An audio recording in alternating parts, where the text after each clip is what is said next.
পয়লা জানুয়ারি 2025 সাল থেকে আমাদের পশ্চিমবঙ্গে নানান প্রকল্পের উপরে কিন্তু নানা রকম নিয়ম কার্যকারী হতে চলেছে।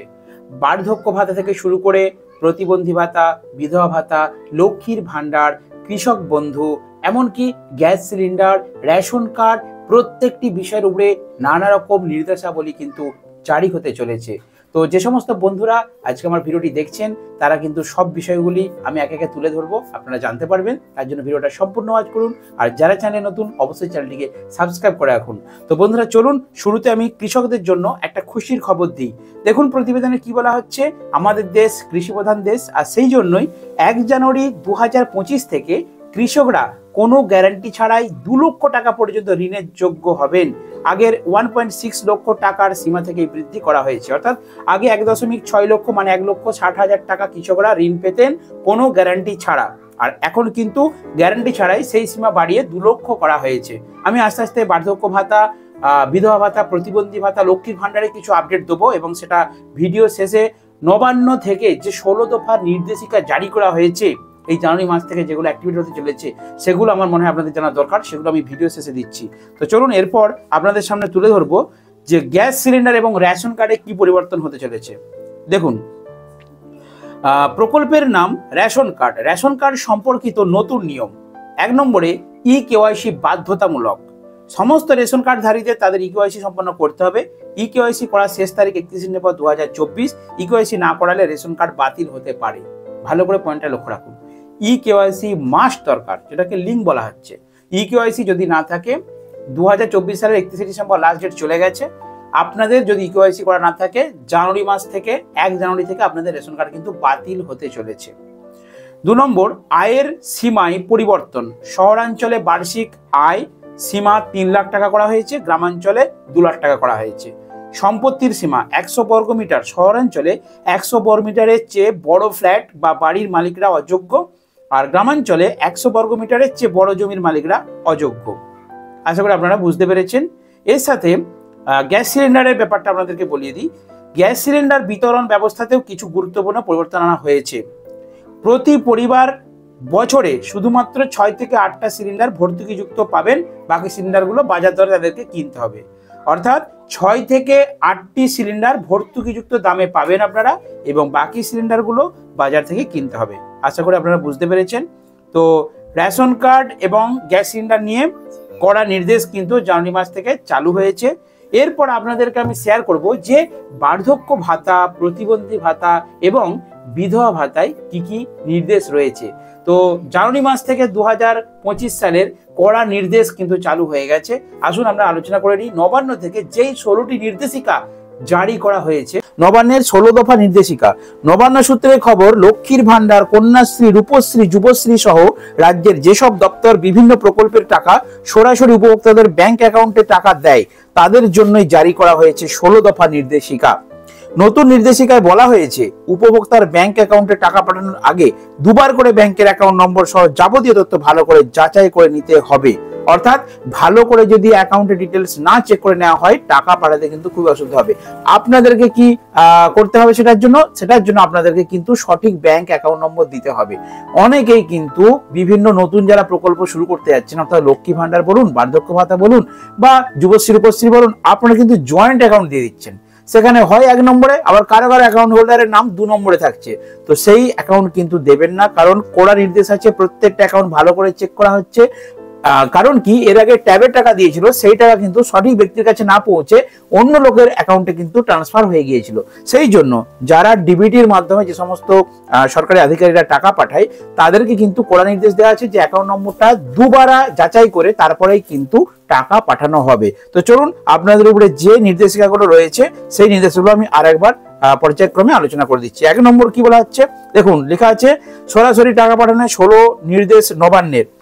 1 নম্বরে, টাকা পাঠানোর আগে ব্যাংক অ্যাকাউন্ট নম্বর 2 বার যাচাই করতে হবে, যেটা আমি পর্যালোচনা করলাম। 2 নম্বর, অ্যাকাউন্টে টাকা পাঠানোর আগে ব্যাংকের পাসবইয়ের ফটোকপি বা ক্যান্সেল চেক নিতে হবে। 3 নম্বর, কোনো প্রকল্পে টাকা পাঠানো হচ্ছে সে বিষয়ে দপ্তরকে সতর্ক থাকতে হবে। 4 নম্বর, একটি ব্যাংক অ্যাকাউন্ট যেন একাধিক ভোক্তার না হয়। ভালো করে যে পয়েন্ট আমি বললাম, যেই অ্যাকাউন্ট নম্বরগুলো দিচ্ছেন যেমন সেটা দ্বিতীয় জনের না হয়, অর্থাৎ যার নামে প্রকল্প, যার নামে পেনশন ঢুকবে, তার একার নামে যেমন সিঙ্গেল অ্যাকাউন্ট হওয়া চাই, এবং অ্যাকাউন্ট অবশ্যই অ্যাক্টিভ থাকতে হবে, এবং অ্যাকাউন্টে অবশ্যই আধার লিঙ্ক থাকতে হবে, নাহলে কিন্তু ডিবিটি মাধ্যমে টাকা পৌঁছাবে না। উপভোক্তার ব্যাংকের আইএফএসসি কোড যাচাই করতে হবে। যে 6 নম্বরে যে অ্যাকাউন্টে টাকা পাঠানো হচ্ছে ব্যাংকের সেই শাখা যেন এ রাজ্যের হয়। দেখুন এটা কিন্তু অনেকেরই প্রবলেম, কারণ অনেকে আবার ডকুমেন্টসের এই প্রবলেম আছে, অর্থাৎ বাইরে দিল্লিতে থাকতো, সেখানে বিয়ে থা করেছে, সেখানে থাকে, তার অ্যাড্রেস আছে এখানের ওয়েস্ট বেঙ্গলের, কিন্তু তার ব্যাংক অ্যাকাউন্ট খুলেছে দিল্লিতে, তো সেই দিল্লির অ্যাকাউন্টে কিন্তু টাকা পাঠানো যাবে না বস। আপনাকে কি করতে হবে, এই পশ্চিমবাংলার অ্যাকাউন্ট নাম্বারই কিন্তু দিতে হবে, এবং এখানেরই ব্যাংকের কিন্তু অ্যাকাউন্ট হতে হবে। 7 নম্বর, লেনদেন অটো ক্যান্সেল হলে নতুন করে পাঠাতে হবে, অর্থাৎ একবার টাকা পাঠানো হলো আপনার, এই যে অনেকেরই পেন্ডিং হয়ে যায়, লক্ষ্মী ভান্ডার বলুন, বার্ধক্য ভাতা বলুন, টাকা কি হয় পেন্ডিং হয়ে গেছে, মানে অনেকেই কমেন্ট করেছেন, আমাকে দেখেছি আগের ভিডিওতে, যে দাদা আমার বার্ধক্য ভাতা 2 মাস ঢুকেনি, লক্ষ্মীর ভান্ডার 3 মাস ঢুকেনি, তাদের জন্য বলছি। দেখুন এখানে কি বলা হচ্ছে, লেনদেন অটো ক্যান্সেল হলে নতুন করে পাঠাতে হবে, উপভোক্তার তথ্য সামনে এলে যাচাই করতে হবে, অর্থাৎ যদি আপনার 2 মাসের টাকা না ঢুকে, যখন আপনার ডকুমেন্টস ভেরিফিকেশনটা ঠিক হয়ে যাবে, অর্থাৎ অ্যাকাউন্টের লিঙ্ক সবকিছু যদি ঠিক হয়ে যায়, 2 মাস ঢুকে যেতে কি হয়েছে, 3 মাসের বেলায় আপনাদের একসঙ্গে 3 মাসের টাকা ঢুকে যাবে, কারণ মুখ্যমন্ত্রী মমতা বন্দ্যোপাধ্যায় বলেছেন প্রকল্পের টাকা কারো যেমন বকেয়া না থাকে। আর অনেকেই ভাবছেন যে তাহলে বাড়বে কবে, এটা আমি একটু পরে ভিডিও শেষে আপনাদেরকে বলে রাখছি, ভিডিওটা ফুল ওয়াচ করুন, তাহলে এই ডিটেইলসে জানতে পারবেন। 9 নম্বরে কি বলছে, সব যাচাইয়ের পর টাকা দেওয়া হবে। 10 নম্বর, উপভোক্তার নাম ব্যাংক অ্যাকাউন্টে গরমিল ধরা পড়লে বাড়তি সতর্কতা। ভালো করে পয়েন্টটা বন্ধুরা লক্ষ্য রাখুন, উপভোক্তার নাম ব্যাংক অ্যাকাউন্টে গরমিল মানে কি, আপনার আধার কার্ড ভোটার কার্ডে যেই নাম আছে, Aadhaar card voter card PAN card ration কার্ডে, সেই নামের সঙ্গে ব্যাংক অ্যাকাউন্টের নামে যদি কোনো রকম 1% গরমিল থাকে, মানে একটা লেটার যদি এদিক ওদিক থাকে, তাহলে কিন্তু আপনার প্রকল্প ক্যান্সেল হয়ে যাবে, মানে কি আপনি প্রকল্পের টাকা পাবেন না। 11 নম্বরে, ব্যাংকের গ্রুপ এর নিচু পদের কোনো অধিকারিক যেন অ্যাকাউন্টের অনুমোদন না দেন, বা মানে ব্যাংকের গ্রুপে এর নিচু পদের, মানে এ অফিসার, এ গ্রেডের অফিসারের নিচু পদের কোনো আধিকারিক যেন অ্যাকাউন্টের অনুমোদন না দেয়। আশা করি বুঝতে পেরেছেন। 12 নম্বর, টাকা পাঠানোর পর উপভোক্তাকে SMS করে জানাতে হবে, অনলাইন আবেদন করার পরে অফলাইনে কিছু করা যাবে না। মানে কি, টাকা পাঠানোর পর আপনার যে মোবাইল নাম্বার দিচ্ছেন সেই মোবাইল নাম্বারে কিন্তু SMS পাঠাতে পারে, অনেকে কিন্তু মেসেজ আসে না, তার জন্য টেনশন নেই। এখন কিন্তু কড়া নির্দেশিকা নবান্ন থেকে যে প্রত্যেকের ফোনে কিন্তু মেসেজ এবার থেকে আসবে, আশা করি জানুয়ারি থেকে এটা ঠিক হয়ে যাবে, কড়া নির্দেশ আছে। দেখুন তারপরে পরের অপশনটা কি বলছে, অনলাইন আবেদন করার পর অফলাইনে কিছু করা যাবে না, অর্থাৎ অনলাইনে যারা যারা আবেদন করে ফেলেছেন, লক্ষ্মী ভান্ডার বলুন, বার্ধক্য ভাতা বলুন, বা আদার্স যেগুলো প্রকল্প বলুন, অনলাইনে আবেদন করে ফেললে অফলাইনে কিন্তু আর আবেদন করা যাবে না। 13 নম্বর পয়েন্টটা আশা করি বন্ধুরা বুঝতে পেরেছেন। 14 নম্বর, অফলাইনে এমন ভাবে আবেদন করতে হবে যাতে সব তথ্য যাচাই করা যায়, মানে কি, আধার কার্ডের জেরক্স, প্যান কার্ডের জেরক্স, ভোটার কার্ডের জেরক্স, ব্যাংক অ্যাকাউন্টের জেরক্স, এভরিথিং যখন আপনারা অফলাইন আবেদন করবেন সবকিছু ঠিকঠাক দিতে হবে। 15 নম্বর, টাকা পাঠানোর পোর্টাল এবং বিভাগীয় পোর্টালের মধ্যে সমন্বয় থাকতে হবে, অর্থাৎ টাকা যে আপনাদের ডিবিটির মাধ্যমে পাঠানো হচ্ছে তার পোর্টাল এবং যে বিভাজন হচ্ছে বিভিন্ন, কারো মানে স্টেট ব্যাংকের একটা লিঙ্ক, IDBI ব্যাংকের একটা লিঙ্ক, ইন্ডিয়ান ব্যাংকের একটা লিঙ্ক, আরবির একটা লিঙ্ক, তো সেই লিঙ্কগুলো যেমন ঠিক থাকে, প্রত্যেকটা ব্যাংক অ্যাকাউন্টের লিঙ্ক যেমন ব্যাংক টু ব্যাংক ঠিক থাকে।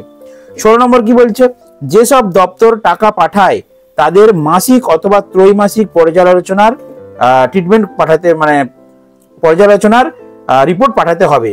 যেসব দপ্তর টাকা পাঠায় তাদের মাসিক ত্রৈমাসিক পর্যালোচনার রিপোর্ট পাঠাতে, মানে কি, যেই যেই দপ্তরগুলোকে দায়িত্ব দেওয়া রয়েছে, মেনলি দেখুন আপনাদেরকে এবার ডিটেলসটা বুঝিয়ে বলছি। মেনলি পশ্চিমবঙ্গের সমাজ কল্যাণ দপ্তর বলে একটা দপ্তর রয়েছে, সেই দপ্তর হচ্ছে এই বার্ধক্য ভাতা বলুন, বিধবা ভাতা বলুন, লক্ষ্মী ভান্ডার বলুন, বিভিন্ন যুবশ্রী, রূপশ্রী, কন্যাশ্রী, বিভিন্ন প্রকল্পের যে টাকা দেওয়া বা ভেরিফিকেশন, টোটাল সিস্টেমটা কিন্তু মেনটেন করে এই সমাজ কল্যাণ দপ্তর, এবং আপনাদের প্রত্যেকটি জেলাতে একটা করে কিন্তু এই সমাজ কল্যাণ দপ্তরের অফিস রয়েছে।